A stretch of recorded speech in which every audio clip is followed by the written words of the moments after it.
Jaya Radha Madhava Kunja Bihari.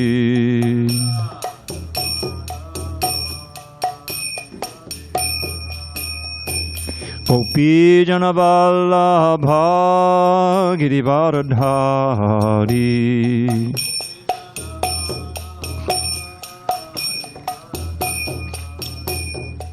Gopi Jana Vallabha Girivardhari.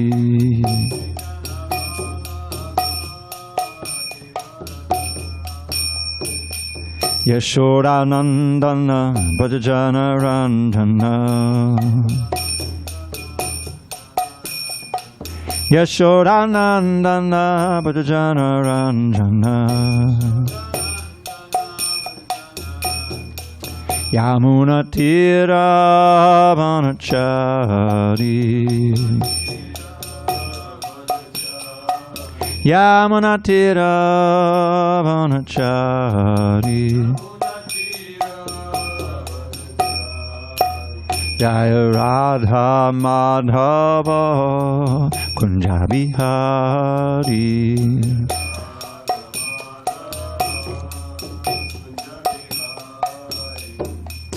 Hare Krishna, Hare Krishna, Krishna Krishna, Hare Hare, Hare Rama, Hare Rama, Rama Rama, Hare Hare.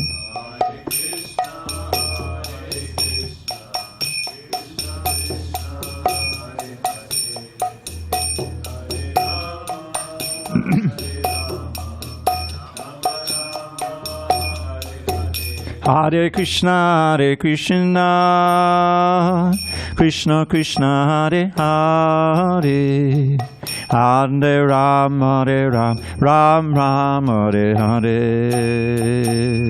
Hare Krishna, Hare Krishna, Krishna Krishna, Hare Hare, Hare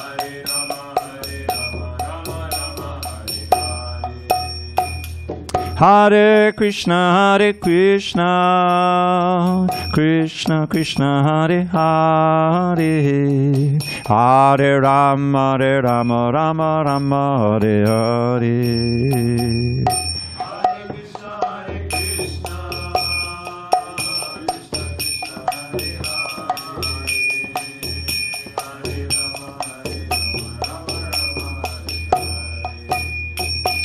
Jaya Radha Madhava Kunja Bihari.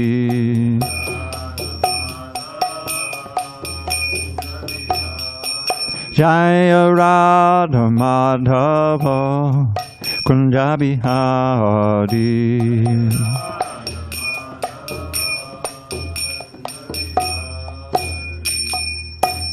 Jaya Mr. Pad Paramahansa Paravajaka Ashtotar the Srimad, Divine Grace, Srila A.C. Bhaktivedanta Swami Prabhupada ki Jai. ISKCON BBT Founder Acharya Srila Prabhupada ki Jai. Jayo Vishnupad Paramahansa Paravajaka Ashtotar the Srimad, Divine Grace, Srila Bhakti Siddhanta Saraswati Thakur ki Jai. Ananta Koti Vaishnavanda ki Jai. Namacharya Srila Haridas Thakur ki Jai. Srimad Bhagavad Gita ki Jai. Samaveda Bhaktivinoda ki Jai. All glories to the assembled devotees. All glories to the assembled devotees. All glories to the assembled devotees. All glory to Shri Guru and Gauranga. Hare Krishna. First time?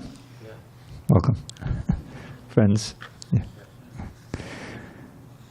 Okay, so I'm going to do the same verse that was done yesterday, which 23. is 23, yes. So we are going to be on page 250, text 23. If you happen to have the book that has the different numbers, it's 5th chapter, text 23. You can see in the gutter at the top, you can easily find it. Hopefully we won't have that problem. Yeah, the 250, probably, most likely. Chapter 5, text 23. Om Namo Bhagavate Vasudevaya. Om Namo Bhagavate Vasudevaya. Om Namo Bhagavate Vasudevaya.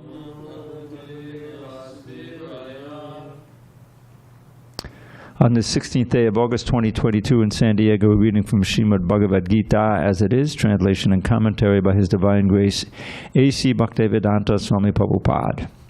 We are in chapter 5 entitled Karma Yoga, Action in Krishna Consciousness, text 23, most likely on page 250.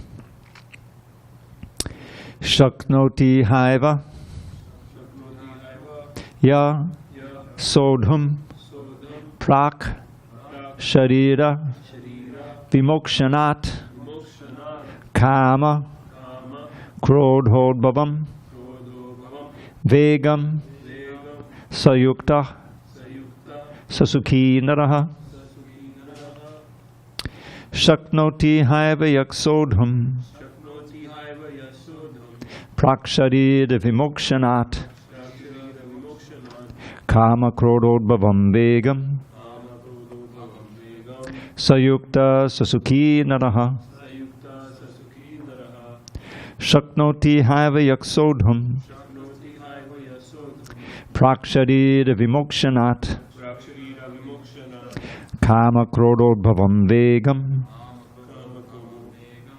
sayukta sasukhi naraha shaknoti haiva yaksodham praksharira vimokshanat kama krodhodbhavam vegam sayukta sasukhi naraha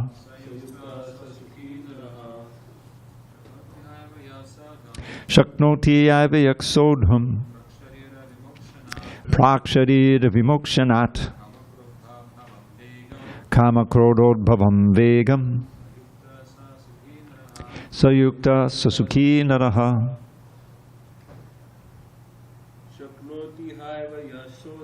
shaknoti haiva yaksodham praksharira vimokshanat kama krodhodbhavam vegam sayukta sasukhi naraha. Okay, anyone on Zoom? Shanotaiva yasodham Shaknoti haiva yaksodham prakshariva vimoksandat praksharira vimokshanat kama krodho bhavanam vegam kama krodhodbhavam vegam shayukta sasukhi naraha. sayukta sasukhi naraha. Okay, you just read along, I'll just do the synonyms.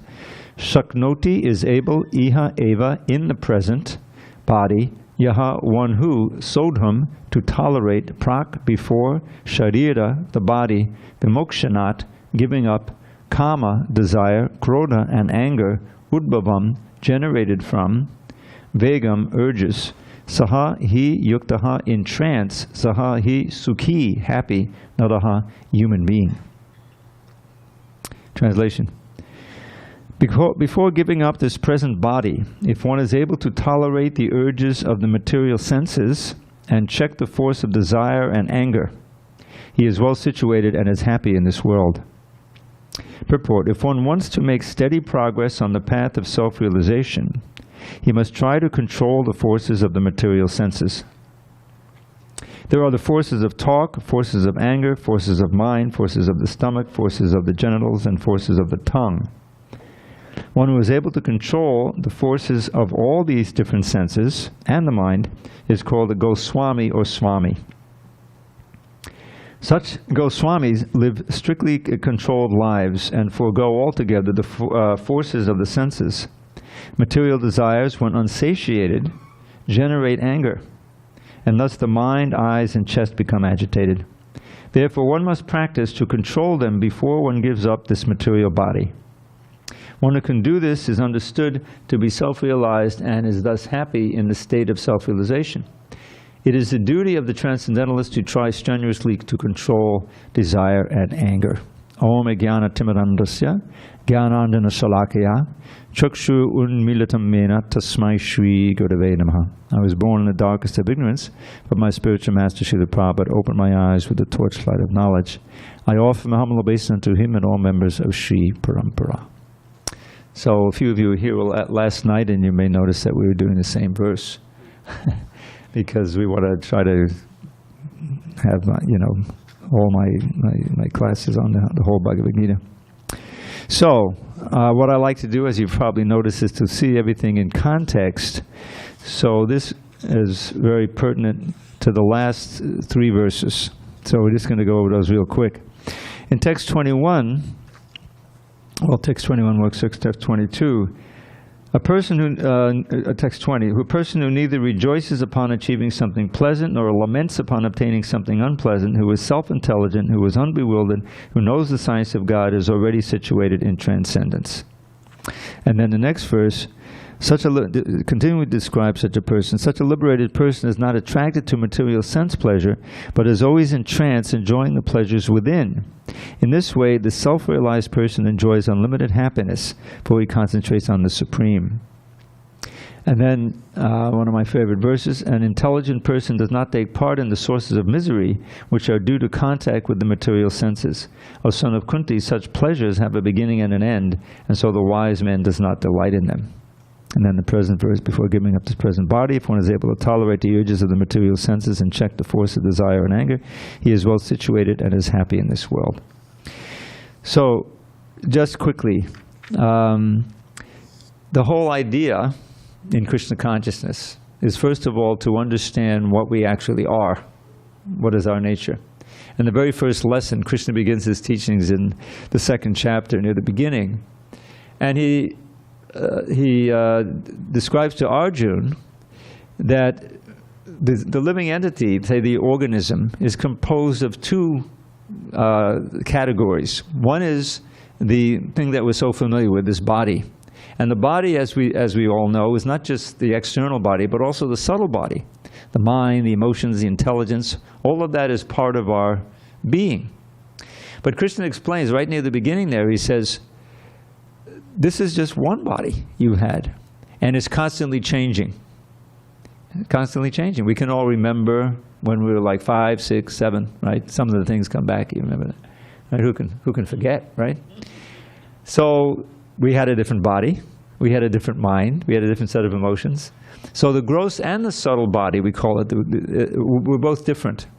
But we were the same person. So what, and then we gradually grew into adolescence and so forth, and some of us are quite far along. But in any case, we're the same person. So the body is changed radically. The mind is also changed. But what hasn't changed? What is that hasn't changed? Who can say? The soul, the knower. The fact that I'm the conscious person inside. I still have the same name because I have more or less the same body. And I can remember a lot of things, so I have an identification with all experiences in this body. But Krishna explains there, and we can't know this on our own, because it's beyond our ken, so to speak, is that we've had many, many bodies. This idea of transmigration of the soul is central to the Vedic understanding, Vedic wisdom. And not all of them have been human. Some have been superhuman, many have been subhuman. Even the plants out there are also living creatures. Just like I remember when I was a kid learning about the sunflowers, you know how they have the power to turn to the sun, right? To get the best sun. So there's some consciousness in there, maybe very rudimentary, but this is good for their survival if they get more sun. So, you know, but you know, what do they know? They can't understand language. They can understand, but still the same living entity, irreducible quantum of consciousness, called the Atma in Sanskrit often, or the Dehina. Now this word Dehina, the word Deha means body in Sanskrit. Dehina means that which is in the body, the soul. So in this verse that's so central to the basic understanding, which I've been describing, Krishna says, Dehinosmin yata dehe komaram yovanam jara tata dehantara praptir dhiras tattanamuyati. So it's a very important verse. So the Dehina, the living entity in the body, in our own body, passes through different stages: childhood, youth, and then old age. And then he says, and when the body doesn't work anymore, death, the soul goes on to another body. And then he says something very interesting. He said the dhira, one who is knowledgeable and self-controlled, he's not bewildered by such a change. In other words, the person knows, just like I remember when my father died. And so I went home, this was back in '87. And I was living in Miami, and I flew up to Hempstead in Long Island, where she was living in. And so I had to comfort her. You know, I was the only son who was around. And so I explained this lesson from Bhagavad Gita. That Dad is really not dead. He's in another body. And because, the fact is, because I'm a devotee and he had a relationship with me, therefore he has a human body. It could have been much worse.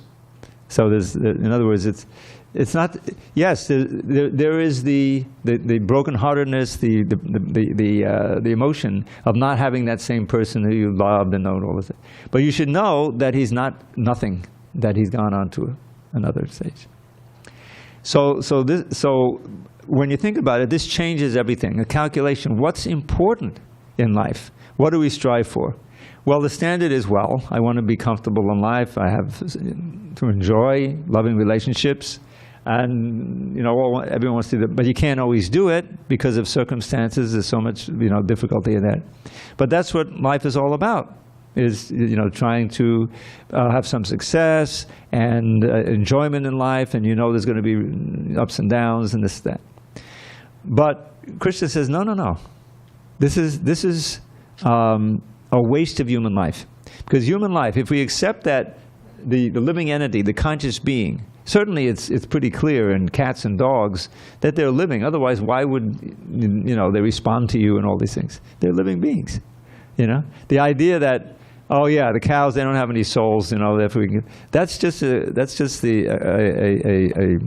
mental construct. So you don't have to feel guilty about you know, torturing these poor animals. I've been a vegetarian longer than I was a devotee. I've been a devotee for 50 years. And, you know, I'm in pretty good shape, 74. You know, so there's no need.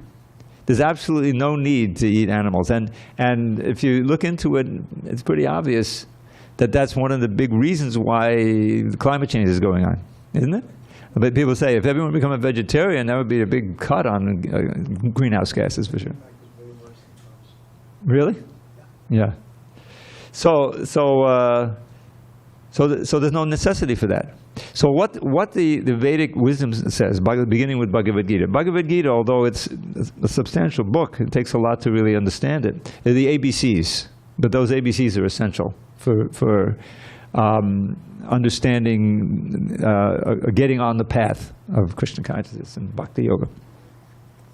So what Krishna is telling Arjuna, and what all the Vedas say, is that you, as a human being, you have a great opportunity because you have the higher intelligence.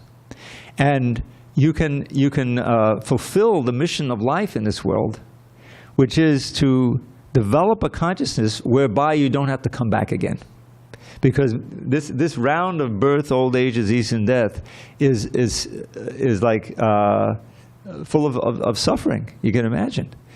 You know, people try to forget it, but disease and old age and then birth, all of them are traumatic. And the real tragedy is we're missing out on the real dimension of happiness that we can experience. And that's hinted at here. Actually, it's pretty explicitly. So what did we read? This verse here, it says, Bhaya-sparshesu, text 21. And we'll get to 23 in a minute. Bhaya-sparshu asaktatma vindadyatmana yat sukham. Sukham means happiness. So a liberated person is not attracted to material sense pleasure. Bhaya-sparshesu means the touch or the contact of the senses with the sense objects. The five senses and even the mind. They can serve as sense gratificatory agents, but they can also cause you great pain. So here he says, asaktatma. Such a self-realized soul is not attracted to that. But vindati is enjoying with the soul, the atmani, within happiness, spiritual happiness. Sab Brahma Yoga Yuktatma means the soul is linked in yoga. Yoga means contact to Brahma. Now Brahma, it says Brahman. Brahman is undifferentiated pure spirit, you see. Not the highest understanding of spirit, but in this case it's much higher than matter. Sukham akshayam ashnute. Now this means enjoys unbreakable happiness. Unlimited unbreakable happiness. That's not available on the material plane. We know from our own experience, you may have the highest pleasure at one point, but it's going to end. You know? And we know if you keep trying to enjoy that too much, that can cause damage. Right? I mean, you have to moderate you. So here's Sukham Akshay Mashtante. But if you can contact, you can access that source of happiness within, and we know from other points here that God is within every one of us, then you open up the channel to this unbreakable happiness. And you're no longer attracted to the flickering, changing, ever-changing sensual happiness. And Krishna consciousness, the process, gives us a chance to access that. You know? Enrico can tell you. Francisco, I can tell you, right? So, and then comes the next verse, which they go together. Yehi sung sparjaja boga. Now, boga means enjoyment. So, sparjaja means the happiness that accrues from the senses touching the sense objects. Eating something, seeing something, feel something, hearing, all of these things. That is the dukkha yoni. That kind of happiness, that kind of pleasure is the source of all misery. If nothing else, it'll bring you back in your next life to try to enjoy it again. And that means birth, it means disease, it means war, pestilence, pandemics, who knows what's going to happen, you know, in 50 years, what's it be, in 10 years, you know. We know from just reading the news that there's things, horrible things, right here in the old United States. I mean, the reservoirs that we depend on for water are drying up, you know. The drought can be a pretty, that's happening right here. So to come back again and live, you know, in the 30s and 40s and 50s and 60s of this century, it may not be nearly as pleasant as it is now. So that's one way it's dukkha yoni. But even in this one lifetime, it causes unhappiness because you can't enjoy it all the time, and it's taken away, and things have to be just right in order to you know. And it's temporary. That's the main thing. Adi anta bhag. It has a beginning and an end. We're looking for, it sounds like a dream, but we're looking for a happiness that doesn't end. That's only available on the spiritual platform. And it's Krishna consciousness movement, which is coming down in a line from thousands of years ago. His process and his works is giving us access to that. So the intelligent, Buddha, those who are intelligent, do not try to take their pleasure there in that flickering sense gratification. Now, admittedly, that's difficult because we're so conditioned over lifetimes to search for happiness there. So it takes training, it takes faith, it takes determination to formulate your consciousness in such a way that you can more and more progressively experience that happiness. And it's just like a cure.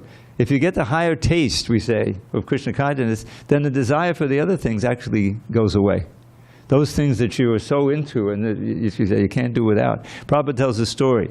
He comes in a long line of realized souls. So his spiritual master, Bhaktisiddhanta Saraswati Thakur, was a great spiritual revolutionary in India. He started this Gaudiya Math, which was like a countrywide, and he had thousands of disciples all over. But he didn't go abroad. But he sent some of his disciples to England, which at that time, in the early 40s, was more prominent than America as a world power. You know, they had the British Empire all over the world, everything, in India also. So he sent them to England, to London. And they met some of the leading members, some lords and everything. So one of the fellows, what was his name? The Marquis of Jutland, I think. So they knew, because they had been in India for 100 years, about the culture, about how at the top realm of the society are the Brahmins, those who are intellectuals, teachers, self-controlled, and they have a lot of prestige. So this, I don't know how serious he was, but he said, "Can you make me a Brahmin?" to Prabhupada's godbrother, another sannyasi. He said, "Sure, I can make you a Brahmin. You just have to give up 4 things. Intoxication, illicit sex, meat eating, and gambling." And you know what he said? Impossible. Impossible. That's our life. That's what we do all day. In other words, it's not impossible, but it was impossible for him because he didn't really want to be a Brahmin. He didn't want, he was just sort of playing with it. But you think about it, and those things which are the pillars of sin, according to it, are integral to the society today.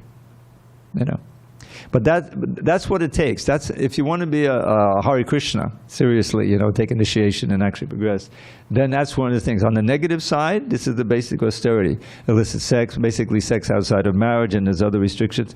Meat eating, well, that's possible because when you get prasadam, and you taste pakoras and all these things, you can be satisfied with that, but it's still something. And then intoxication. That was one of the hardest for devotees who joined in the 60s and 70s because that was an integral part of the society. And then gambling. Well, gambling is possible, but gambling can be a big addiction too. We've had devotees. Okay. But so those are the what we call four regular principles.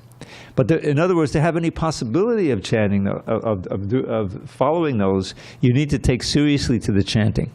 And this chanting of the Hare Krishna mantra regularly, both in kirtan, which is famous for, everyone knows about that, but there's also japa. There's meditation like on a rosary, which are 108 beads that we do every morning. And if you get serious into that and you come to the point of chanting 16 rounds, which takes about 2 hours, then you get spiritual strength from that, and you get the higher taste. The more you absorb your mind in hearing that sound, it's a mystical sound, it's a powerful mantra. That's why it's called the Maha Mantra. It's even in the Upanishads. I don't know if you know that, Francisco. You've heard of the Upanishads, right? Yeah. So one of the Upanishads is called the Kali Santarana Upanishad, which means that Upanishad, which has instructions for being delivered from the ills and evils of this Kali Yuga. Kali Santarana Upanishad. And one of the verses goes like this.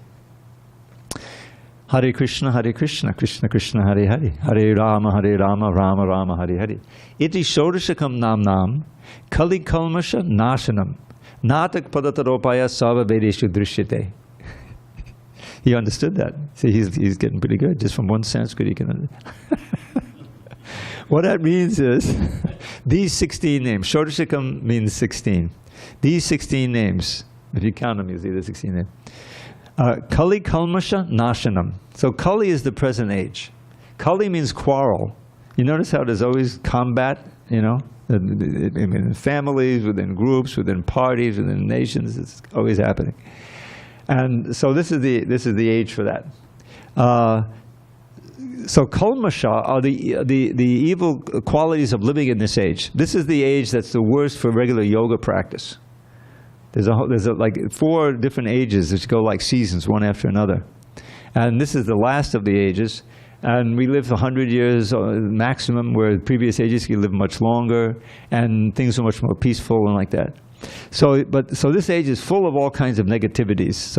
But this Kali Kalmasha Nashanam destroys all the negativities of this age.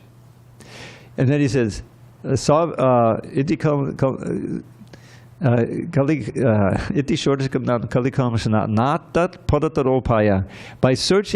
anywhere, you won't find a better means of counteracting it than this 16 names. It's right there in the Upanishads, which were written thousands of years ago. So this mantra is Srila Prabhupada, when he came to America, it's an incredible story, because he was elderly. He had just turned 69 on the boat, actually. And his health wasn't so great, and he never, it wasn't an ocean line, it wasn't a cruise ship. It wasn't even an ocean liner like they had back in those days, the Queen Mary and stuff like that. It was just a cargo ship, which is not really meant for passengers, but he got a free passage from a pious lady. And so he gets on this cargo ship in Calcutta, and he's got these cases of books that he had published with great effort. And so and it had 20, 30 rupees, which is worth a few dollars if you can get any exchange. In New York, they wouldn't take it. So basically, he was broke. Gets on the ship. He has one contact in America, not even in New York, in Pennsylvania. He has to get from New York City to Pennsylvania. So there he is on the ship, and it's Atlantic Ocean can be very rough, especially in September when he's in. So in the early stages, there's a lot of seasickness, and he had 2 heart attacks. And he thought, if it happens again, I'm going to expire, you know. So he has a dream. Krishna is taking charge of the boat. And Krishna says, don't worry, you know. And sure enough, miraculously, because at that time of year it never happens, the Atlantic Ocean became Pacific. You know what Pacific means? Peaceful. In fact, so much so that the captain's wife, who was with him on the trip, said, Swamiji, can you go back with us? Because we never had such a peaceful crossing of the Atlantic. They were going back and forth. So he survived that trip somehow.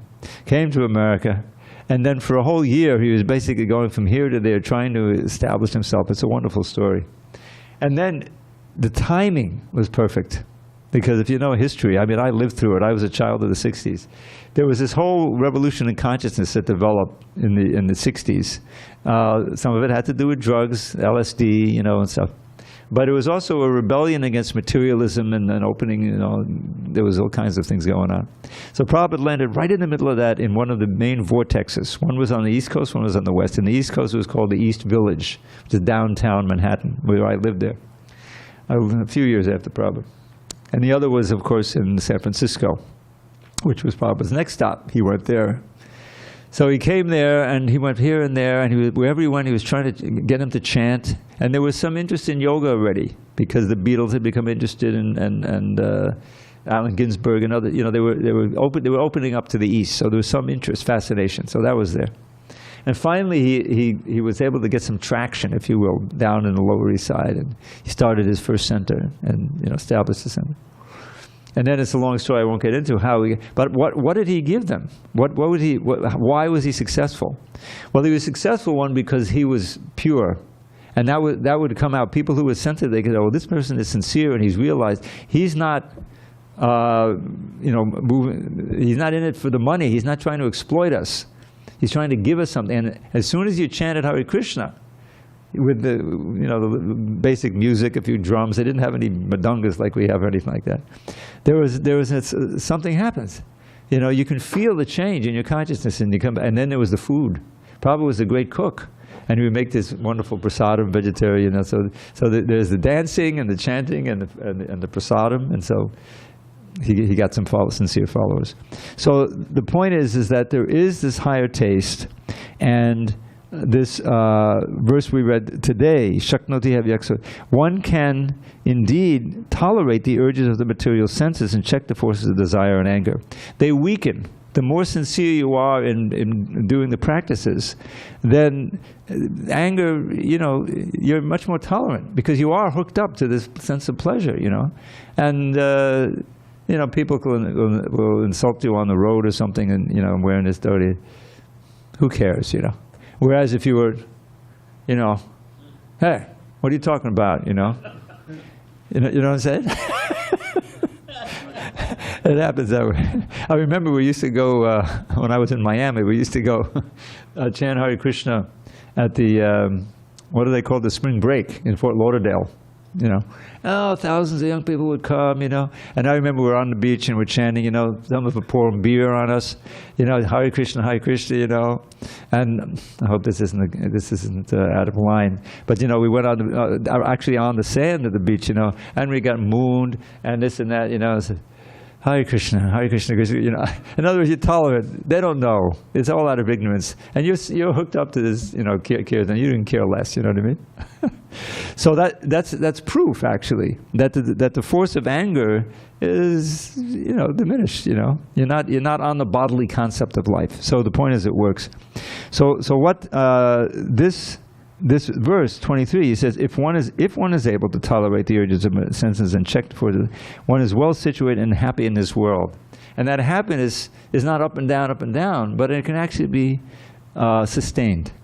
You know, your basic demeanor is one of peace and happiness and tolerance. And then there's high points. There's, like, we had this Rath Yatra. I don't know, did you get to go? Oh, yeah, that's where he's coming. Yeah. Oh, yes. So this is, you know, a great festival. Now you're out in the street and you're chanting, and there's all of these booths and, you know, wonderful devotees speaking, you know, like Vaisheshika and others, you know. And that's, ISKCON actually is meant to be like that. Every day is meant to be like that. When I joined, we had our morning festivals called Mangalartik, 40, 50 devotees jumping up and down, beautiful deities, Radha Govinda, and then, japa, and then a wonderful class, and then prasadam, then we went, then we go to do our little task, and then there was 3 hours of Harinam on the street, every day. And then come back, the evening program, it's fantastic. And then and then suddenly, 6 months have gone. What happened? Where did time? So it really is, it's such a powerful program of spiritual realization that as Krishna says in the beginning of the 9th chapter, we'll get there in a few months. It says, Rajavidya Rajaguhyam Pavitramidamuttamam Pratyakshavagaman Dharmyam Susukam Kartamaviyam. Said this Krishna consciousness is the king of knowledge. Rajavidya, Rajaguhyam, the most confidential and secret. Rajavidya Rajaguhyam, no one knows the verse. Rajavidya Rajaguhyam Pavitram Idamuttamam, the most purifying of all processes. And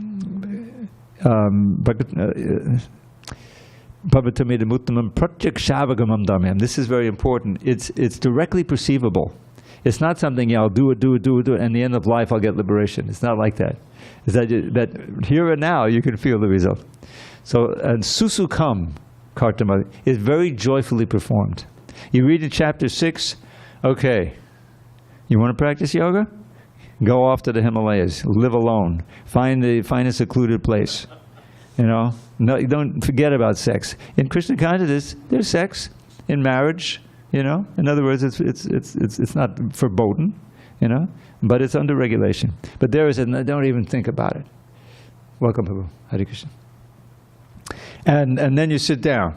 You sit down, and you breathe deeply, and you try to control that mind. And you work and you try to control the mind. Probably, it's almost funny the way he describes it on the tape. And you have to sit on a deer skin. A deer that dies, you can make skin. Because you're in the middle of a jungle. There's lions, there's tigers, there's snakes and everything. What's that? But you have to be free of fear.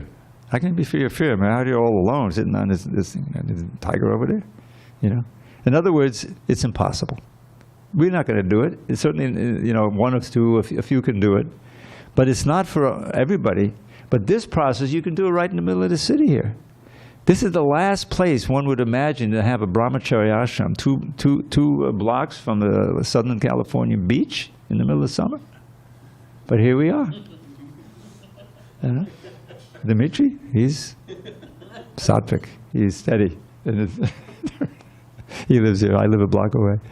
So the point is this process works, and you can actually see, these verses. We can. I have a prospect. I'm not completely free of kama and krota, but I can see progress being made. I can control it. So this is, the Bhagavad Gita is Krishna's words. He's speaking to us directly, and why is he doing that? Because he's our eternal Father. He doesn't want us to suffer here. He doesn't want us to miss out on the ocean of bliss that's available to us as living entities. Out of ignorance, we're experiencing that. It's just out of ignorance. But if we know the techniques and we know why and we know who Krishna is, we can follow this. And he'll describe in various verses how faith is so important. Faith. And that's the importance of the spiritual master. Someone who is realized, as Srila Prabhupada undoubtedly was, and who takes the trouble to speak to us and show us the way, personally, that it's possible to do. Otherwise it sounds like, fantasy.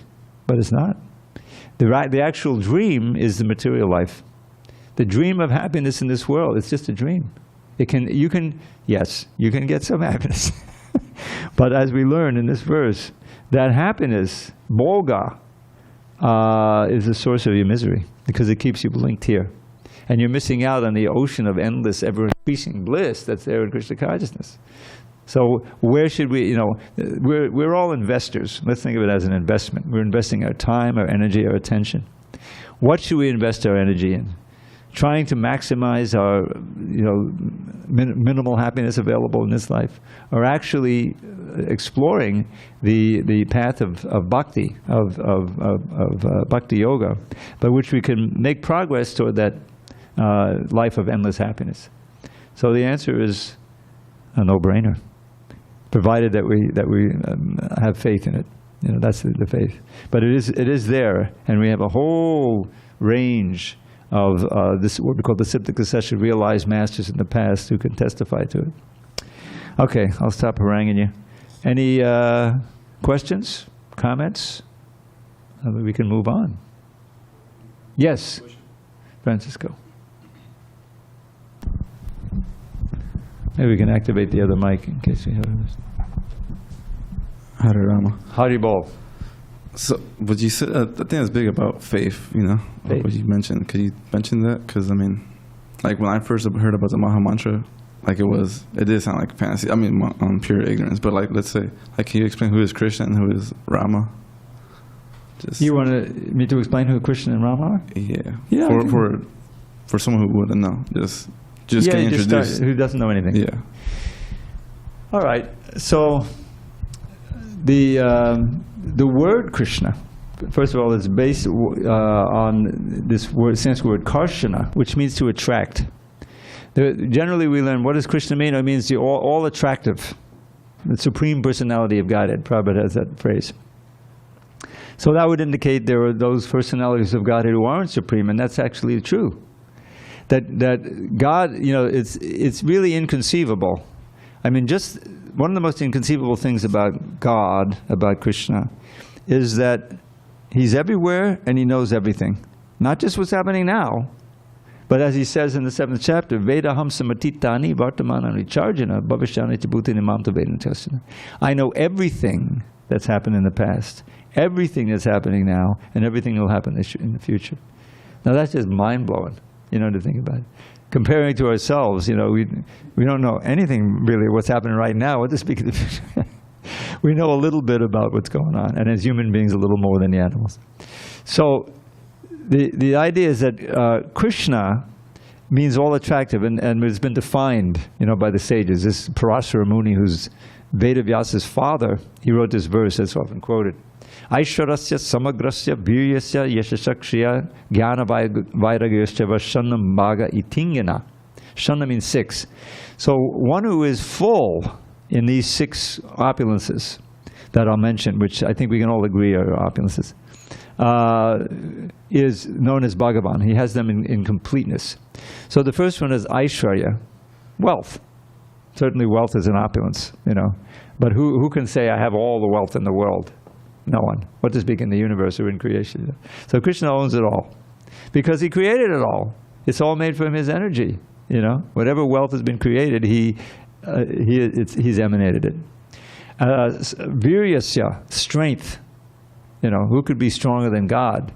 He showed this, this strength when He was here on this planet by lifting the hill. This place is named after Govardhan Hill, New Govardhan, a pastime where He lifted a hill on one finger. But to speak of, creating the universe, that's tremendous strength. Yashaha, fame. Even if you don't know the name Krishna, everyone's heard of God. Even if you don't believe in God, right? You've heard of Him. No one could be more famous than God. Shriya means beauty. Beauty. In the Western culture, that's not something you usually think of. Power, yes. And He knows everything, but that He's all attractive in a way that that Krishna is a beautiful youth, a beautiful face, everything, the fragrance, all the senses, And He proved it in His pastimes in Vrindavan, with the gopis, and everyone was attracted to His beauty. Knowledge and vairagya. Now vairagya is often said to be renunciation, which is certainly there, but it means detachment. Is so full of everything in itself that He doesn't really need anything.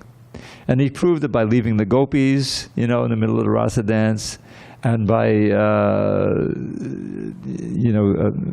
eventually, well, He married all the queens, but He very famously wasn't, controlled by any of them. He left them. So He has unlimited, these 6 unlimited opulences. So that's who Krishna is. And he's the Supreme Person. That means that all the other gods, beginning with Balaram, we just said Balaram's appearance today, they're expansions from Krishna. This idea of being able to expand is something that's mind-blowing. But he can expand. He expands as plenary portions, means other gods who are just as powerful as he. And also he expands as his material energies. We're going to learn in chapter 7, Bhumar, Apo, Onalo, Vayo, Kangmano, Buddhadevacha. This is where we live. Earth, water, or like solid matter, liquids, gases, radiant energy, space, where everything is, mind, intelligence, and ego. We all can experience those. All of those are different energies of God. So this is Krishna is saying, these are my energies. And then there's superior energy, which is us. We're also energies. So all of this is in the Bhagavad Gita, and when you describe it, Prabhupada said reading the Bhagavad Gita increases one's faith in Krishna. He's speaking about himself, and his pure devotee is explaining it, who has realized it all. So this isn't just some academic exercise, this is reality, which we can't perceive with our present sense. It's all hidden. So we're living in a dream world. What we can commonly take as reality is just a reflection of real reality. So Rama, Rama is another aspect. That can be a name for Krishna, meaning one who is the supreme enjoyer and full of bliss and is willing to share that with us. And there's an unlimited amount to be said about how the expansion is. So, okay, let's just do at least one other verse here. Okay, text 24. Yontak sukontaramas Yonata sukho nataradvas tatantar jyotirevayaha tanta jyotirvayaha sayogi brahmanirvanam sayogi brahma nirvanam brahmabhuto digacchate. brahma bhuto digacchati. One whose happiness is within, who is active and rejoices within, and whose aim is inward, is actually the perfect mystic. He is liberated in the Supreme, and ultimately he attains the Supreme. So this word Brahma Nirvana. Now Nirvana is often identified with the Buddhists, but here Krishna will use this phrase Brahma Nirvana quite a bit in the last few verses. We're coming to the end of the chapter. Purport: unless one is able to relish happiness from within, how can one retire from the external engagements meant for deriving superficial happiness? A liberated person enjoys happiness by factual experience. He can therefore sit silently at any place and enjoy the activities of life from within. Such a liberated person is no longer desires external material happiness. This state is called Brahma Bhuta, attaining which one is assured of going back to Godhead, back to home. So this, we learn from other books, like the Nectar of Devotion. Srila Prabhupada gave us a bunch of books, that the realized souls, they're existing in two planes. One is the one you see on the external plane. We saw it with Srila Prabhupada. He certainly interacted with all of us, But within, he's also relishing his own personal relationship with Krishna. And in Krishna consciousness, there's 5 basic relationships. One can be a servant. One can be a friend of the Lord. One can act as a parent or as a lover or a spouse. That's 4, but there's also the Shanta Ras, which is just like being aware of the Lord and not having any active service, like the land in Vrindavan. Everything is alive in the spiritual world. They're just being walked on by Krishna, and they're happy, just that passive kind of thing. So that relationship is very detailed, and it's full of variety. So within, one is thinking of that, but externally one is dealing with the world. So that's what he's speaking about, whose happiness is within. And the perfect example, Srila Prabhupada was a perfect example, but the 6 Goswamis, where you had these incredibly austere. I mean, they were leading. They would live under a different tree in Vrindavan, and they practically ate whatever they could gather from different generous people. And Prabhu, maybe give him a chair. Better to sit on the bench than that. Yeah, because that's not good. It's okay. Just a few more minutes. And so one wonderful thing is that they came from a very wealthy position. 2 of them were like finance minister and prime minister of the king, But they had been raised as very learned Brahmins, and when they met Lord Chaitanya, they gave it all up, went to Vrindavan, and became austere mendicants. You know, walking around, I mean, this is simple clothes, but they had much simpler clothes. Like we have these gumshas. You know, imagine just having a gumsha, you know, maybe a few gumshas that you can wash, and no room. Living under a tree, each a different tree, not even your own tree, you have a different tree. And then eating whatever, you know, a little simple rice, maybe once a day, you know. Sleeping, they didn't hardly slept even. They were writing books that we now have translated, like Nectar of Devotion. And we had Bhagavatamrita, we heard this one. So they came from such wealth and influence down to simple materially. But then it describes Gopi Bhavada Samratabda Lahari Kalola Magnomahur, that they were relishing within the highest levels of prema bhakti, which is, we can't even imagine how much happiness they're feeling, which is the gopis' love for Krishna. They were participating in that in a certain roles, you know. So that's what's being described here, not in detail, but in principle. So this is Brahma Nirvana. Nirvana means that all of your involvement with the material world is finished. Prabhupada says it's finished. But you're in touch with Brahman. You're in touch with the absolute truth. And Krishna is also called Para Brahma. We're Brahma, but we're not Para Brahma. Para Brahma is the supreme Brahman, a supreme spirit. We're individual spirit. Brahma Bhuta Odigachi, and the Brahma Bhuta platform is naturally blissful. We don't realize it now, but our natural state is to be full of happiness, full of bliss. But you know, we experience little hints of that with sense gratification, but it's just a pale reflection. So that's the Brahma Nirvana, which will come up again in the next verse, and I think the next 2 verses. We hear about this Brahma Nirvana, which basically means this state of not being involved with trying to fulfill the material desires or anger, all these things, being in touch with the Supreme Brahman, being completely satisfied and happy. But it doesn't describe any active service here in the Bhagavad Gita, in these particular verses. It was chapter 5. But one coming attraction I'll give you. In a few verses, the last verse of the chapter, Prabhupada's famous peace formula. How can one be peaceful in himself, and if you know, everyone takes the state, the whole world to be peaceful? So that's coming up, and it's very important. It's probably the most quoted verse in this chapter, is the last verse. So that's a little taste of chapter 5, and we'll continue tomorrow with text 25. You're all invited. But we have a few minutes, so I'll just lay a few poems on you, in case you're interested. We're coming up on Janmashtami on Friday. Don't miss it, you know. The biggest holiday of the year, you'll see the place will be filled. And so they asked me to do a slideshow, so I'll give you a few coming attractions. So there's paintings, which each of these poems, which you'll see, I have a slideshow prepared. But the first one I'll share with you is Krishna's walking into the forest, you know, and he's got the flute, Balaram is next to him. Beautiful painting. The gopis are watching him, you know, longing, you know, because they're going to be separated for the day. And the cows are there. There's this one calf that's, you know, just expressing great love. So that's the painting. So this is the little poem that goes with it.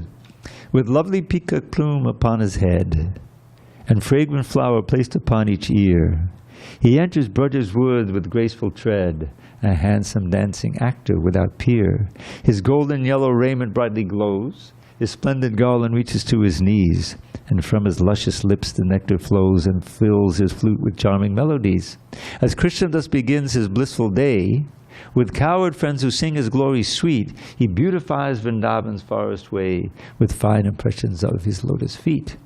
So now they've gotten free of the village, and they're on the Yamuna River. So now they can really get going. So the next one is Krishna and Balaram. They're running on you've seen this, on the bank of the river, and the cows are running behind, and the boys are running behind them, you know, and now they're ready to have a whole day full of fun. Can you imagine having a job, you know, where all you had to do was play all day and get paid for it? That's his job, taking care of the cows and playing with them. So Krishna says to the cowherd boys as he's running with Balaram, "Let's go," said Krishna. "Don't delay at all." And he and Balaram began to run ahead of all their cowherd friends who called, "Oh, Krishna, Rama, let us join the fun." And so off they went to Braja's forest haunts to play in every bower, grove, and sward. A sward is a meadow. The boys They play in every bower growing forward. The boys would tease their friend with playful taunts, forgetting his position as the Lord. Shri Krishna is inviting us as well to join him in his pastimes, which enthrall. The wise heed Krishna when they hear him tell, "Let's go, my friends, do not delay at all." So now they're deep in the forest, and Krishna's on a swing, and the boys are swinging Krishna, and he's talking to them as he swings. A beautiful painting. This is one of the. For Krishna and his multitude of friends, a festival of joy each day would bring. A special thrill in Braj's forest glens was riding with him high upon a swing. And so then he's calling out to the names of the boys. So Ujjvala, Sridhama, Bhadrasen, just see Vrindavan's bountiful delights. The peacock's dance, the songbird's sweet refrain, the lakes and hills and other scenic sights. All these make this the best place on the earth for us to play all day and herd the cows. Thus Krishna, in a mood of sportive mirth, enthused his friends while swinging from the boughs. Okay, so it's about time we have to go. But I'll just read one more serious verse, Since pleasure is a dream, Krishna is supreme. The aim is prem, and the way is the name. You can remember that. Hare go. All glory to Srila Prabhupada. Hare go.